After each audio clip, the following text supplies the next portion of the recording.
Hi all. നമ്മൾ ഇന്നത്തെ ക്ലാസ്സിൽ ഡീൽ ചെയ്യുന്നത് സ്പെസിഫിക് സ്പീഡ് എന്ന് പറയുന്ന ഒരു കാര്യമാണ്. വളരെ ഇമ്പോർട്ടൻ്റ് ആയിട്ടുള്ള ഒരു കാര്യമാണ് സ്പെസിഫിക് സ്പീഡ്. അപ്പോൾ ഇതിൻ്റെ ഈ ഒരു വീഡിയോയിൽ നമ്മൾ ഉദ്ദേശിക്കുന്നത് എന്താണ് സ്പെസിഫിക് സ്പീഡ്, അല്ലെങ്കിൽ അത് എന്തിനു വേണ്ടിയിട്ടാണ് നമ്മൾ ഉപയോഗിക്കുന്നത് മുതലായ കാര്യങ്ങളാണ്. ഇനി അതിൻ്റെ ഒരു ഡെറിവേഷൻ ഉണ്ട്, ഒരു ഫോർമുല ഉണ്ട്. അപ്പോൾ അത് എന്തൊക്കെയാണെന്നുള്ള കാര്യമാണ് നമ്മൾ ഡീൽ ചെയ്യുന്നത്. അപ്പോൾ ഒന്നാമത്തെ കാര്യം എന്താണ് സ്പെസിഫിക് സ്പീഡ്. സ്പെസിഫിക് സ്പീഡ് എന്ന് പറയുകയാണെങ്കിൽ speed of an imaginary turbine. ഒരു ഇമാജിനറി ടർബൈൻ്റെ സ്പീഡാണ്. അതെന്താണ്? Geometrically similar to a given turbine. നമ്മുടെ കയ്യിൽ ഒരു ഗിവൺ ടർബൈൻ തന്നിട്ടുണ്ട്, അതിനോട് ജോമെട്രിക്കലി സിമിലർ ആയിട്ടുള്ള മറ്റൊരു ടർബൈൻ്റെ സ്പീഡ്.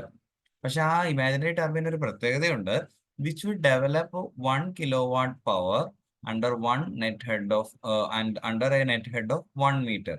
അതായത് നമ്മുടെ കയ്യിൽ ഒരു സാമ്പിൾ ടർബൈൻ ഉണ്ട്, ആ ടർബൈനോട് ജോമെട്രിക്കലി സിമിലർ ആയിട്ടുള്ള മറ്റൊരു ടർബൈൻ. ആ ടർബൈൻ്റെ പ്രത്യേകത, ഇമാജിനറി ടർബൈൻ്റെ പ്രത്യേകത, it is working which will develop 1 kilowatt under A net head of 1 meter. അങ്ങനെ പ്രവർത്തിപ്പിക്കുമ്പോൾ ഉണ്ടാവുന്ന ആ ഇമാജിനറി ടർബൈൻ്റെ സ്പീഡിനെയാണ് നമ്മൾ സ്പെസിഫിക് സ്പീഡ് എന്ന് പറയുന്നത്. ഓക്കെ, ഇനി എന്താണ് ഇതിന്റെ ആവശ്യം എന്തെന്ന് പറഞ്ഞു കഴിഞ്ഞാൽ, used in selection of turbine. ഒരു പർട്ടിക്കുലർ ആവശ്യത്തിന് വേണ്ടിയിട്ട് ഓരോ ടർബൈനെ സെലക്ട് ചെയ്യാൻ വേണ്ടിയിട്ട് സ്പെസിഫിക് സ്പീഡ് ഉപയോഗിക്കുന്നു. രണ്ടാമത്തെ കാര്യം, use to assess the performance. ഒരു ടർബൈൻ്റെ ക്യാരക്ടറിസ്റ്റിന്റെ പെർഫോമൻസ് നമുക്ക് നോട്ട് ചെയ്യാൻ വേണ്ടിയിട്ട് ഉപയോഗിക്കുന്നു. ഇനി ഏത് തരത്തിലുള്ള ടൈപ്പ് ഓഫ് ടർബൈൻ ആണ് എന്നറിയാൻ വേണ്ടിയിട്ടും നമ്മൾ ഈ കാര്യം ഉപയോഗിക്കുന്നത്. അപ്പൊ ഇതാണ് നമ്മുടെ സ്പെസിഫിക് സ്പീഡിന്റെ പ്രധാനപ്പെട്ട കാര്യം. ഇനി ഇതിന്റെ mathematically we can set that ns is the specific speed of a turbine is equal to n is the speed of rpm. നമുക്ക് നോൺ ആയിട്ടൊരു ടർബൈൻ ഉണ്ടെന്ന് പറഞ്ഞില്ലേ, ആ ടർബൈൻ്റെ സ്പീഡ് n, അതിന്റെ power p, h is the working head, h raised to 5/4. ഇതാണ് ഇതിന്റെ specific speed of a turbine എന്ന് പറയുന്നത്. പിന്നെ നമുക്ക് ഇനി ഇത് കഴിഞ്ഞിട്ട് പമ്പിനും പഠിക്കാനുണ്ട് സ്പെസിഫിക് സ്പീഡിന്റെ കാര്യം. അപ്പൊ ടർബൈൻ്റെ സ്പെസിഫിക് സ്പീഡ് എന്ന് പറഞ്ഞാൽ n is equal to n into root of p divided by h raised to 5/4. കാര്യം ടർബൈനിൽ നിന്ന് ഉത്പാദിക്കപ്പെടുന്നത് പവർ ആണ്. അപ്പൊ അതുകൊണ്ട് ഇക്വേഷനിൽ p വരുന്നുണ്ട് എന്നുള്ളൊരു കാര്യം നിങ്ങൾ ഓർക്കണം. കാര്യം പമ്പിൽ നിന്ന് വരുമ്പോൾ p അല്ല, അവിടെ ഡിസ്ചാർജ് ആണ് വരുന്നത്. ഇപ്പൊ രണ്ട് ഫോർമുലയും കൂടി വരുമ്പോൾ നിങ്ങൾ സംശയം വരരുത്. ടർബൈൻ്റെ ഫോർമുലയിൽ ns is equal to n into root of p. കാര്യം ടർബൈനിൽ നിന്ന് ഉത്പാദിപ്പിക്കുന്നത് പവർ ആണ്, divided by h raised to 5/4 ആണ്. എങ്ങനെ ഇത് വന്നു എന്നുള്ളത് നമ്മളൊരു ഡെറിവേഷൻ നമുക്ക് ചെയ്യാനായിട്ട് പറ്റും. ഇനി നമ്മൾ ഇതിന്റെ ക്ലാസിഫിക്കേഷന് വേണ്ടിയിട്ട് ഉപയോഗിക്കുമെന്ന് പറഞ്ഞു. അപ്പൊ സ്പെസിഫിക് സ്പീഡിന്റെ വേരിയേഷൻ അനുസരിച്ച് നമ്മുടെ ടർബൈൻസിന്, പെൽറ്റൺ ടർബൈൻസ് ആണെങ്കിൽ ഒരു 8.5 തുടങ്ങി 50 വരെ ആയിരിക്കും ഇതിന്റെ സ്പെസിഫിക് സ്പീഡ് എന്ന് പറഞ്ഞാൽ. എന്നാൽ ഫ്രാൻസ് ടർബൈൻ എന്ന് പറഞ്ഞാൽ 50 തുടങ്ങി 250 വരെയും, കപ്ലാൻ ടർബൈൻ്റെ 250 തുടങ്ങി 860 വരെയും ഉള്ളതായിരിക്കും സ്പെസിഫിക് സ്പീഡ്. അപ്പൊ നമ്മളിപ്പോൾ കവർ ചെയ്ത് എന്താണ് സ്പെസിഫിക് സ്പീഡ് എന്താണ്, കുറച്ചുകൂടി ക്ലിയർ ആയിട്ട് പറയുകയാണെങ്കിൽ നോക്കുക. ഇപ്പൊ നമുക്ക് ഇതാണ് നമ്മുടെ നോൺ ആയിട്ടുള്ള ഒരു ടർബൈൻ. ഈ നോൺ ടർബൈന് നമുക്കറിയാം പവർ 5000 കിലോവാട്ട് ഉണ്ട്, ഹെഡ് എത്രയുണ്ട്, എത്രയെങ്കിലും ആയിക്കോട്ടെ. ഈ ടർബൈൻ്റെ ജോമെട്രിക്കലി സിമിലർ ആയിട്ടുള്ള മറ്റൊരു ടർബൈനാണ് ഈ 4 കളറിലുള്ളത്. അപ്പൊ ഇതിന്റെ ns എത്രയായിരിക്കും? അപ്പൊ ഇത് രണ്ടും തമ്മിൽ എന്താണ്? ഇത് രണ്ടും ജോമെട്രിക്കലി സിമിലർ ആണ്. അങ്ങനെ വരുമ്പോ വേറെ രണ്ട് കണ്ടീഷൻ കൂടെ ഉണ്ട്. പവർ 1 kilowatt ആയിരിക്കണം, ഹെഡ് 1 meter ആയിരിക്കണം. അപ്പോൾ ഈ നീല കളർ ടർബൈൻ്റെ സ്പീഡിനെ നമ്മൾ ns എന്ന് കൊടുക്കുന്നു. അതാണ് നമ്മൾ സ്പെസിഫിക് സ്പീഡ് എന്ന് നോക്കുന്നത്. The specific speed of a turbine is defined as the speed of a geometrically similar turbine that will produce unit power under a unit head.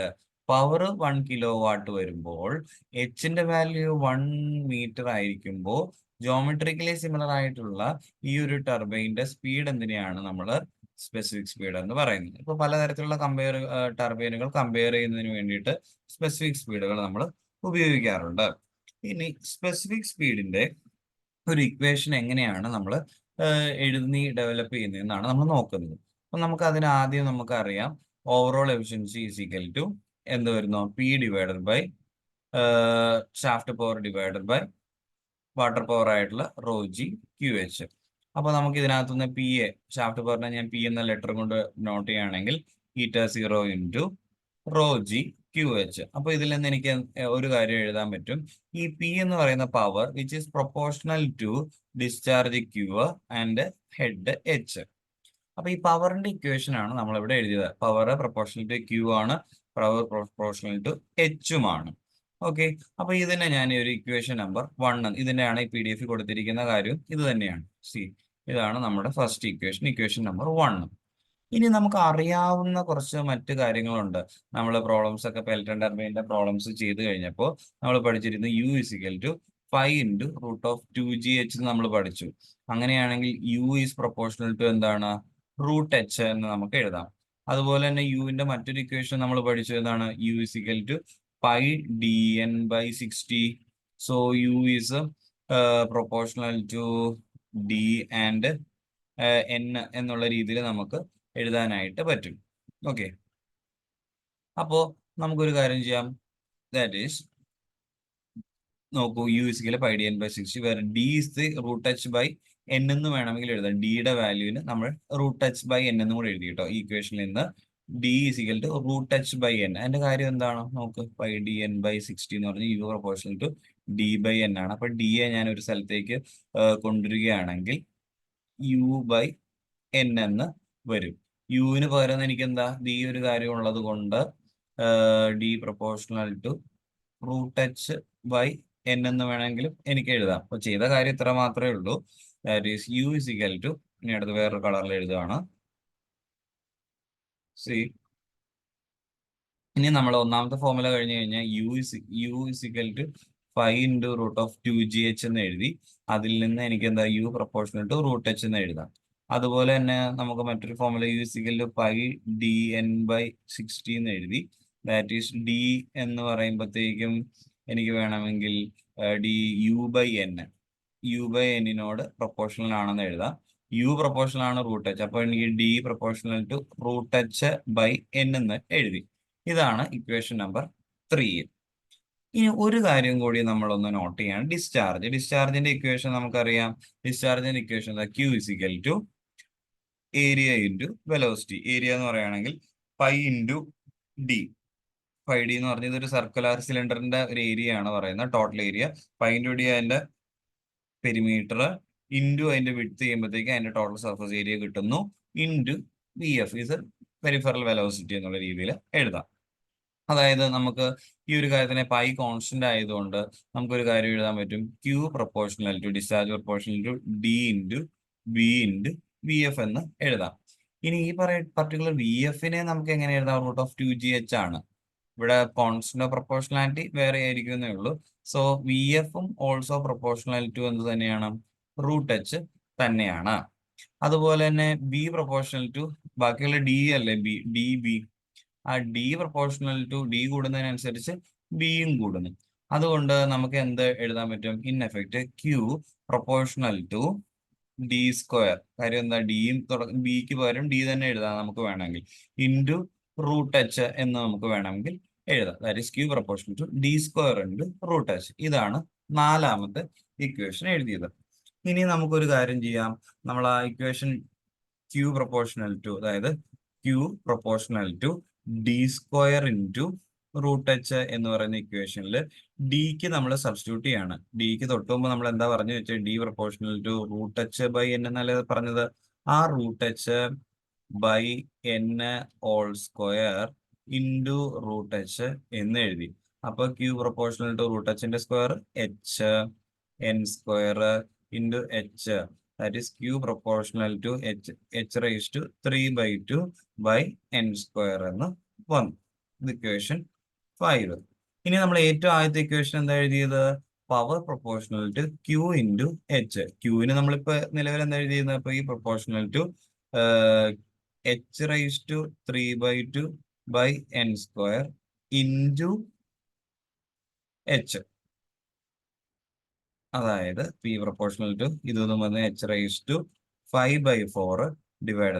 /n². ഇതിനെ നമ്മൾ ഈ പ്രൊപ്പോർഷണാലിറ്റി ചിഹ്നം മാറ്റിയിട്ട് നമുക്കൊരു കോൺസ്റ്റന്റ് രൂപത്തിൽ എഴുതിയിരിക്കുന്നതാണ് equation number 6. That is P proportional to P = ഒരു K × h⁻⁴ /n². ഈ 5/4 എങ്ങനെയാ വന്നതെന്ന് മനസ്സിലായല്ലോ അല്ലെ?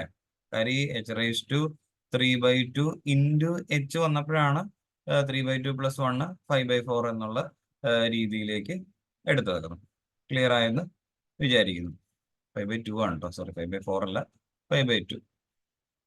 Okay, 3/2 + 1 that is 2, 3 + 2 that is 5/2. ഈ രീതിയിലാണ് 5/2 ഇവിടെ വന്നിരിക്കുന്നത്. ഇനി നമുക്ക് ഈ ഇക്വേഷൻ ഇവിടെ നിൽക്കട്ടെ. ഇനി ഇവിടുത്തെ പ്രൊപ്പോർഷണാലിറ്റി കോൺസ്റ്റന്റിന്റെ വാല്യൂസ് എത്രയാണ്, കെയുടെ വാല്യൂ എന്താണെന്ന് നമുക്ക് കണ്ടെത്താം. ഇപ്പോ നമ്മൾ എന്താ പറഞ്ഞു നിർത്തിയത്, ഒരു സ്പെസിഫിക് സ്പീഡ് എന്ന് പറയുകയാണെങ്കിൽ ഒരു ഇമാജിനറി ടർബൈൻ്റെ സ്പീഡ് ആണ്, അത് യൂണിറ്റ് ഹെഡും യൂണിറ്റ് ഡിസ്ചാർജും. ദാറ്റ് ഈസ് എച്ചിന്റെ വാല്യൂ 1 മീറ്റർ വരികയും അതുപോലെ തന്നെ പിയുടെ വാല്യൂ 1 കിലോവാട്ട് വരികയും ചെയ്യുമ്പോൾ, അങ്ങനെയാണെങ്കിൽ അത് ഇക്വേഷനിൽ ഇട്ട് കൊടുത്താൽ പി ഇസിക്കൽ ടു എന്ത് വരും, നമുക്ക് വേറെ കളറിൽ എഴുതാം. പി എന്ന് പറയുന്നത് 1 kilo, 1 kilowatt is equal to K into H, H raise to 1 മീറ്ററിന്റെ റേസ് ടു 5/2 ഡിവൈഡ് ബൈ എന്നിന് എന്താകും, എൻ എസ് ആകും, എൻ എസിന്റെ സ്ക്വയർ. അപ്പോൾ എന്തായി, 1 is equal to K into by K by N S square എന്നായി. അതായത് കെയുടെ വാല്യൂ എന്താ, K is equal to N S square എന്നുള്ള രീതിയിൽ വന്നു. അപ്പൊ കെയുടെ വാല്യൂ എന്താണ്, എൻ എസിന്റെ സ്ക്വയർ. അങ്ങനെയാണെങ്കിൽ ഇക്വേഷൻ നമ്പർ 6ലേക്ക് ഈ വാല്യൂ, കെയുടെ വാല്യൂ ഇക്വേഷൻ നമ്പർ 6ലേക്ക് നമുക്കൊന്ന് ഇട്ട് കൊടുക്കാം. അപ്പോൾ എന്താണ് വരുന്നത്, that is power P is equal to കെയുടെ വാല്യൂ എന്താ, N S square into H raise to 5/2 divided by N square. ഇതല്ലേ ഇക്വേഷൻ വരുന്നത്. സോ ഇതിനകത്ത് എന്താണ് എൻ എസ് എന്താണ്, സ്പെസിഫിക് സ്പീഡ് അല്ലേ വേണ്ടത്. N S square is equal to P into N square divided by H raise to 5/2. അപ്പൊ ഇത് N S square ആണ്. എൻ എസ് എന്ന് പറഞ്ഞു കഴിഞ്ഞാൽ എന്താകും, ഇതിന്റെ റൂട്ട് എടുക്കണം, P N square divide by H raise to 5/2. അതിന്റെ റൂട്ട് എടുക്കുമ്പോഴത്തേക്കും എൻ സ്ക്വയർ എന്ന് പറയുമ്പോൾ എൻ ആയി, പിയുടെ root of P divide by H raise to 5/4. So ഇതാണ് നമ്മളുടെ എന്തെന്ന് പറഞ്ഞു കഴിഞ്ഞാൽ സ്പെസിഫിക് സ്പീഡിന്റെ എക്സ്പ്രഷൻ. എന്തായാലും ബൈ ഹാർട്ട് ചെയ്യണം, കാര്യം ഇതിന്റെ പ്രോബ്ലം ചോദിക്കും. Specific speed is equal to N into root of P divided by H raise to 5/4 ആണ്. ഈ ഒരു കാര്യം പരീക്ഷയ്ക്ക് PSCക്ക് ചോദിക്കും, അതുപോലെ തന്നെ നമ്മുടെ യൂണിവേഴ്സിറ്റിക്ക് ഡെറിവേഷൻ ചോദിക്കും, അതുപോലെ തന്നെ പല പ്രോബ്ലംസും ഇത് വെച്ച് ചെയ്യാനായിട്ടുണ്ട്. നിർബന്ധമായിട്ടും ഇത് പഠിച്ചിരിക്കണം. ഇനി ഇതിന്റെ പല ഞാൻ മുമ്പേ പറഞ്ഞിരുന്നതാണ്. ഓരോ സ്പെസിഫിക് സ്പീഡ് അനുസരിച്ച് ഓരോ പെൽറ്റൺ ടർബൈന്റെയും ഫാൻസിസ് ടർബൈന്റെയും കപ്ലാൻ ടർബൈന്റെയും ഒക്കെ സ്പെസിഫിക് സ്പീഡിന്റെ വാല്യൂ എത്രയാണ് എന്നുള്ള കാര്യം. ഓക്കെ, ഇനി ഒരു കാര്യം കൂടി ഇവിടെ ചേർത്ത് പഠിച്ചു കഴിഞ്ഞാൽ നമ്മുടെ രണ്ടാമത്തെ മോഡ്യൂളിന്റെ ഫസ്റ്റ് ഹാഫ് നമ്മൾ തീരും. അതായത് ടൈപ്പ് നമ്പർ എന്ന് പറയുന്ന ഒരു കാര്യമാണ് ടൈപ്പ് നമ്പർ. ഇത് വളരെയധികം ശ്രദ്ധിക്കണേ, കാരണം ഇത് രണ്ടും അങ്ങോട്ടും ഇങ്ങോട്ടും മാറിപ്പോകാനുള്ള ഒരു ചാൻസ് ഉണ്ട്. ഇവിടെ specific speed is the N S divided by N S is equal to N into root of P divide by h/50. ഇതിന് ഡൈമെൻഷൻസ് ഉണ്ട്. ഡൈമെൻഷൻസ് ഉണ്ടെന്ന് പറഞ്ഞു കഴിഞ്ഞാൽ CML/T ഇതൊക്കെ ഇതെല്ലാം വാല്യൂ ഉള്ള ഒരു കാര്യമാണ്. കാര്യം മുകളിൽ ഒരു പവർ, റൊട്ടേഷൻസ്, ഹെഡ്, ഇത്രയും കാര്യം വരുമ്പോൾ ഡൈമെൻഷൻ ഉണ്ടാവും. എന്നാൽ സ്പെസിഫിക് സ്പീഡ് എക്സ്പ്രസ്ഡ് ഇൻ ഡൈമെൻഷൻലെസ് ആയിട്ട് നമ്മൾ എങ്ങനെയാണ് അവതരിപ്പിക്കുന്നത്, അതിനെയാണ് ടൈപ്പ് നമ്പർ എന്ന് പറഞ്ഞു കഴിഞ്ഞാൽ. അല്ലെങ്കിൽ മറ്റൊരു അർത്ഥത്തിൽ പറഞ്ഞ type number is non dimensional specific speed. Non dimensional specific സ്പീഡിനെയാണ് നമ്മൾ എന്ന് പറയുന്നത് ടൈപ്പ് നമ്പർ എന്ന് പറയുന്നത്. അപ്പോൾ ടൈപ്പ് നമ്പർ ശരിക്കും പറഞ്ഞാൽ സ്പെസിഫിക് സ്പീഡ് തന്നെയാണ്, പക്ഷെ അതൊരു നോൺ ഡൈമെൻഷണൽ ആയിട്ട് അടയാളപ്പെടുത്താൻ വേണ്ടിയിട്ട് മാത്രമാണ് ടൈപ്പ് നമ്പർ എന്ന് പറയുന്നത്. അപ്പൊ ചെറിയൊരു വ്യത്യാസം വരുത്തണം. എൻ ഇൻറ്റു റൂട്ട് ഓഫ് പിക്ക് പകരം പി ബൈ റോ എന്ന് പറയുന്ന ഒരു കാര്യം കൂടി ചേർക്കണം. എച്ചിന് പകരം GH റേസ് ടു 5/4 എന്ന് ചേർക്കണം. ഇങ്ങനെ വരുമ്പോഴത്തേക്കും ന്യൂമറേറ്ററിലെയും ഡിനോമിനേറ്ററിനെയും യൂണിറ്റുകളെല്ലാം ക്യാൻസൽ ആക്കുകയും ഡയമെൻഷൻസ് ഒന്നും ഇല്ലാത്ത ഒരു വാല്യൂ വരികയും ചെയ്യും. അപ്പൊ ഇതിനെയാണ് നമ്മൾ എന്ത് പറയുന്നത്, ടൈപ്പ് നമ്പർ. ഇത് പരീക്ഷയ്ക്ക് 3 മാർക്കിനോ ജസ്റ്റ് ചോദിക്കും. ചിലപ്പോൾ ഒരു പ്രോബ്ലത്തിന്റെ ഒരു സ്റ്റെപ്പ് ആയിട്ട് മാത്രമേ ഇത് ചോദിക്കും. അപ്പൊ ജസ്റ്റ് ഒന്ന് അറിഞ്ഞിരിക്കുക എന്താണ് ടൈപ്പ് നമ്പർ എന്ന്. ടൈപ്പ് നമ്പർ എന്ന് പറഞ്ഞു കഴിഞ്ഞാൽ സ്പെസിഫിക് സ്പീഡ് തന്നെയാണ്. സ്പെസിഫിക് സ്പീഡിനെ യൂണിറ്റ് ഇല്ലാതെ എക്സ്പ്രസ് ചെയ്യുന്നു എന്ന് മാത്രമാണ് ഉള്ളത്. ഇത്രയാണ് ടൈപ്പ് നമ്പർ. ഇതിന്റെ ജസ്റ്റ് പ്രോബ്ലംസ് ആണുള്ളത്. PDF ഞാനൊന്ന് ഷെയർ ചെയ്യുന്നുണ്ട്, ജസ്റ്റ് നിങ്ങളൊന്ന് വർക്ക്ഔട്ട് ചെയ്ത് നോക്കുക. ഓക്കെ. ഇനി അടുത്ത ഒരു പ്രധാനപ്പെട്ട ഒരു കാര്യം നമ്മളിവിടെ പഠിക്കേണ്ടതുണ്ട്. അതിനെയാണ് unit quantities of A hydraulic turbine എന്ന് പറയുന്നത്. ഇത് വളരെ വളരെ ഇമ്പോർട്ടന്റ് ആണ്. എന്ന് വെച്ച് കഴിഞ്ഞാൽ വളരെ ഈസിയുമാണ്. മാർക്കൊക്കെ സ്കോർ ചെയ്യാൻ വളരെ ഈസിയാണ്. പക്ഷെ സ്കിപ്പ് ചെയ്യാനുള്ള ടെൻഡൻസി ഉണ്ട്. അപ്പൊ നിങ്ങൾ നിർബന്ധമായിട്ടും ഇത് പഠിക്കണം. അതായത് യൂണിറ്റ് സ്പീഡ് യൂണിറ്റ് വരുമ്പോൾ ക്യു യു എന്ന് പറഞ്ഞ യൂണിറ്റ് ഡിസ്ചാർജ്, പി യു എന്ന് പറഞ്ഞു കഴിഞ്ഞാൽ യൂണിറ്റ് പവർ. ഇതെന്തൊക്കെയാണെന്ന് ഒന്നേന്ന് നമുക്ക് നോക്കാം. ഒന്ന്, യൂണിറ്റ് സ്പീഡ്. എപ്പോഴാണ് unit speed? Theoretical speed of a turbine when it is working under a head of 1 metre. 1 metre ഹെഡിൽ പ്രവർത്തിപ്പിക്കുമ്പോൾ അതിന്റെ തിയറിറ്റിക്കൽ സ്പീഡിനെയാണ് യൂണിറ്റ് സ്പീഡ് എന്ന് പറഞ്ഞു കഴിഞ്ഞാൽ. അടുത്തത് unit discharge, which is the theoretical discharge of the turbine when it is working under a head of 1 metre. 1 metre ഹെഡിൽ പ്രവർത്തിപ്പിക്കുമ്പോൾ ഉണ്ടാകുന്ന തിയറിറ്റിക്കൽ ഡിസ്ചാർജ്. ഇനി എന്തായിരിക്കും unit power? It is the theoretical shaft power developed by the turbine when it is working under a head of 1 metre. ഒരു കാര്യം മനസ്സിലായല്ലോ, head 1 metre ആവുമ്പോൾ, head 1 മീറ്ററിൽ പ്രവർത്തിപ്പിക്കുമ്പോൾ ഉണ്ടാകുന്ന തിയറിറ്റിക്കൽ സ്പീഡിനെ യൂണിറ്റ് സ്പീഡ് എന്നും, തിയറിറ്റിക്കൽ ഡിസ്ചാർജിനെ യൂണിറ്റ് ഡിസ്ചാർജ് എന്നും, തിയറിറ്റിക്കൽ പവറിനെ അല്ലെങ്കിൽ തിയറിറ്റിക്കൽ ഷാഫ്റ്റ് പവറിനെ യൂണിറ്റ് പവർ എന്നും പറയുന്നു. ഇനി അടുത്ത കാര്യം എൻ യുവിന്റെ value.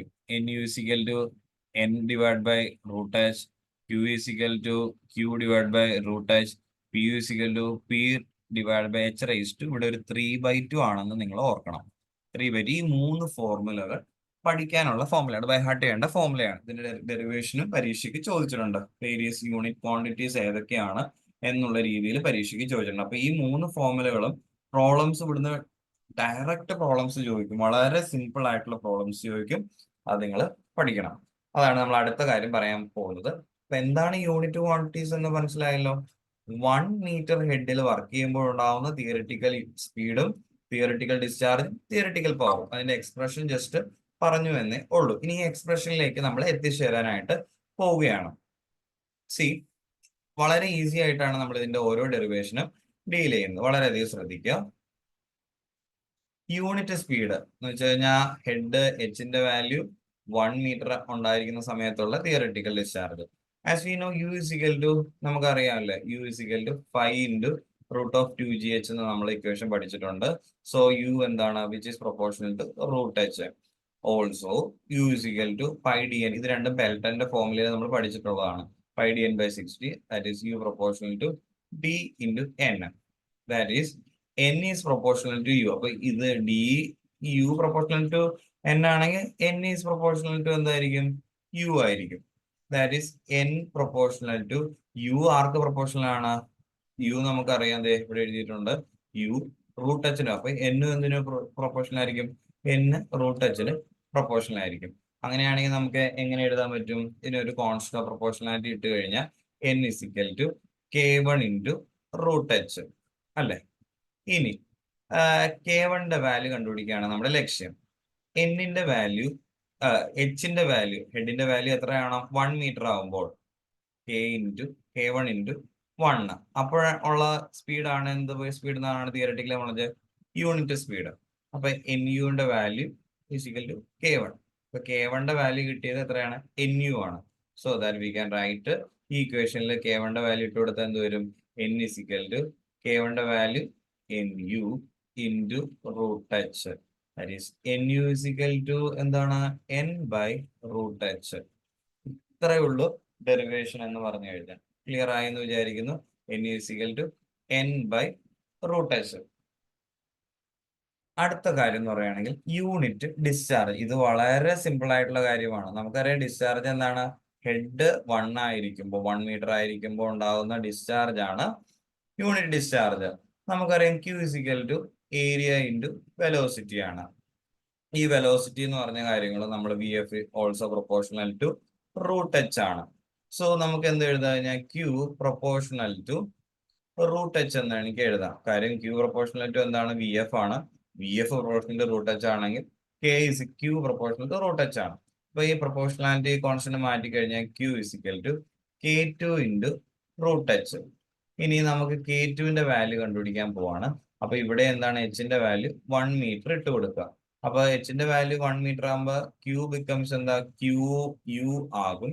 Q U into K2 into √1. That is K2ന്റെ വാല്യൂ എന്താണ്, K2ന്റെ വാല്യൂ ക്യൂ യു. ഇനി നമ്മുടെ മെയിൻ ഇക്വേഷനിലേക്ക് അഥവാ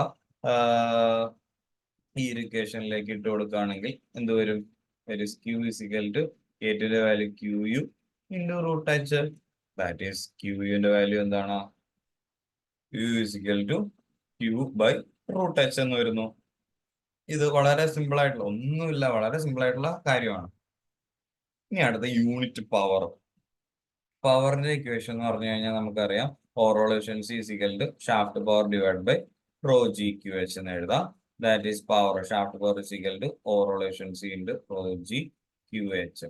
ദാറ്റ് ഈസ് പി എന്ന് പറയുന്നത് which is proportional to Q and H. ഇനി ഈ ക്യൂ അല്ലേ, ഈ ക്യൂവിന് നമുക്ക് എന്താ, ക്യൂവിൽ area into velocity V F ആണ്. ഈ വെലോസിറ്റി എന്ന് പറയുമ്പോഴത്തേക്ക് √2gh പ്രൊപ്പോർഷണൽ ആണ്. That is V F proportional to √h ആണ്. അതുകൊണ്ട് ക്യൂ പ്രൊപ്പോർഷണൽ ടു എന്ത് തന്നെയാണ്, ക്യൂ പ്രൊപ്പോർഷണൽ ടു √h ആണ്. അപ്പൊ നമുക്ക് എന്ത് എഴുതാൻ പറ്റും, പി പ്രൊപ്പോർഷണൽ ടു എവിടെ കൊണ്ടാണ് സബ്സ്റ്റിറ്റ്യൂട്ട് ചെയ്യുന്ന അറിയാമോ, ഇതാണ് ഇങ്ങോട്ടേക്ക് ഇനി എടുത്തെഴുതാൻ പോകുന്നത്. പി പ്രൊപ്പോർഷണൽ ടു ക്യൂവിന് പകരം √h into H. That is P proportional to h⁻³ ഇതിനെ ഞാൻ എങ്ങനെ എഴുതി, that is P is equal to K3 into h⁻³ എന്ന് എഴുതി. ഇനി K3യുടെ വാല്യൂ കണ്ടുപിടിക്കുകയാണ്. പവർ എച്ചിന്റെ വാല്യൂ 1 മീറ്റർ ആകുമ്പോൾ പിയുടെ വാല്യൂ എന്താവും, പി യു എന്ന് എഴുതാം. സോ K3 ഇൻറ്റു 1⁻³ സോ ഇതിനകത്ത് നിന്ന് എന്ത് വരുന്നു, K3 ഈസ് ഇക്വൽ ടു എന്ത് വന്നു, പി യു എന്ന് വന്നു. അപ്പൊ നമ്മുടെ മെയിൻ ഇക്വേഷനിൽ എന്ത് വന്നു, that is P is equal to K3യുടെ വാല്യൂ എന്താണ്, PU into h⁻³. That is PU is equal to P divided by h⁻³ എന്ന് പറയാം. യൂണിറ്റ് പവറിന്റെ ഫോർമുലയാണ് P divided by h⁻³. ഇപ്പൊ പറഞ്ഞാണ് ചെയ്തത്. വളരെ സിമ്പിൾ ആയിട്ടുള്ള 3 ഡെറിവേഷൻസ് ആണ്, unit speed, unit discharge, unit power എന്ന് പറയുന്നത്. ഇനി ഇതിന്റെയൊക്കെ വരുന്ന സിമ്പിൾ ആയിട്ടുള്ള കുറച്ച് പ്രോബ്ലംസ് ആയിരിക്കും വരുന്നത്. ഇത് ജസ്റ്റ് നിങ്ങൾ ഇതിന്റെ PDF ഞാൻ ഷെയർ ചെയ്യുന്നു, ഈ ഒരു PPT ഞാൻ ഷെയർ ചെയ്യുന്നുണ്ട്. ജസ്റ്റ് ഒന്ന് നോക്കിയാൽ മതി. വളരെ സിമ്പിൾ ആയിട്ട് തന്നെ ജസ്റ്റ് ക്രോസ് മൾട്ടിപ്ലൈ ചെയ്ത് ആൻസർ കണ്ടുപിടിക്കത്തക്ക രീതിയിലുള്ള 2 പ്രോബ്ലംസ് ഇവിടെ ഷെയർ ചെയ്തിട്ടുണ്ട്. അപ്പോൾ യൂണിറ്റ് ക്വാണ്ടിറ്റീസ് പഠിക്കാം. ഓക്കെ, അപ്പൊ ഇത്രയുമാണ് സെക്കൻഡ് മോഡ്യൂളിന്റെ ഒരു ഹാഫ് എന്ന് പറയുന്ന കാര്യം. ഇവിടെ നമ്മൾ ടർബൈന്റെ ക്യാരക്ടറിസ്റ്റിക്സ് മുതലുള്ള കാര്യങ്ങളാണ് ഡിസ്കസ് ചെയ്തത്. ഓക്കെ, അതൊന്ന് ജസ്റ്റ് നോക്കിയിട്ട് നമുക്ക് ഇത് വീഡിയോ വൈൻഡ് അപ്പ് ചെയ്യാം. ഒന്നാമത് നമ്മൾ പഠിച്ചത് ടർബൈന്റെ 3 ക്യാരക്ടറിസ്റ്റിക്സ് കർവ്സ്, അതുപോലെ തന്നെ ഡ്രാഫ്റ്റ് ട്യൂബിന്റെ തിയറി, സർജ് ടാങ്ക് എന്താണെന്ന് പറഞ്ഞു, ക്യാവിറ്റേഷന്റെ കാരണം, ക്യാവിറ്റേഷൻ എവിടെ ഉണ്ടാവുന്നു, എങ്ങനെ ഒഴിവാക്കാമെന്നുള്ള പറഞ്ഞു, ഗവേണിംഗ് ഓഫ് ടർബൈൻ ഇമ്പൾസിന്റെ, റിയാക്ഷൻ ടർബൈന്റെ കാര്യം പറഞ്ഞു. ഇനി അടുത്ത് പറഞ്ഞത് സ്പെസിഫിക് സ്പീഡ് എന്താണ്, അതിന്റെ ഡെറിവേഷൻ, ടൈപ്പ് നമ്പർ എന്താണ്, അതിന്റെ കർവ്സ് എങ്ങനെയാണ് വരുന്നത്, നമുക്ക് ഇത് നമ്മൾ ഡീൽ ചെയ്യാം കേട്ടോ. ക്യാരക്ടറിസ്റ്റിക്സ് കർവ് എന്ന് പറയുമ്പോഴത്തേക്കും വീണ്ടും പറയാൻ പോകുന്ന ഒരു കാര്യങ്ങളേ ഉള്ളൂ. കാര്യം സ്പെസിഫിക് സ്പീഡിന്റെ ഡീറ്റെയിൽസ് ആയിട്ട് പറഞ്ഞിട്ടില്ല, ഇനി നമ്മൾക്ക് പറയാം. അതുപോലെ യൂണിറ്റ് സ്പീഡ് എന്താണ്, യൂണിറ്റ് ഡിസ്ചാർജ്, യൂണിറ്റ് പവർ മുതലായ കാര്യങ്ങൾ നമ്മൾ പറഞ്ഞിട്ടുണ്ട്. അപ്പൊ ഇത്രയുമാണ് സെക്കൻഡ് മോഡ്യൂളിന്റെ ഫസ്റ്റ് ഹാഫ് എന്ന് പറയുന്നത്. ബാക്കി അടുത്ത ദിവസം നമുക്ക് നോക്കാം. Okay, thank you.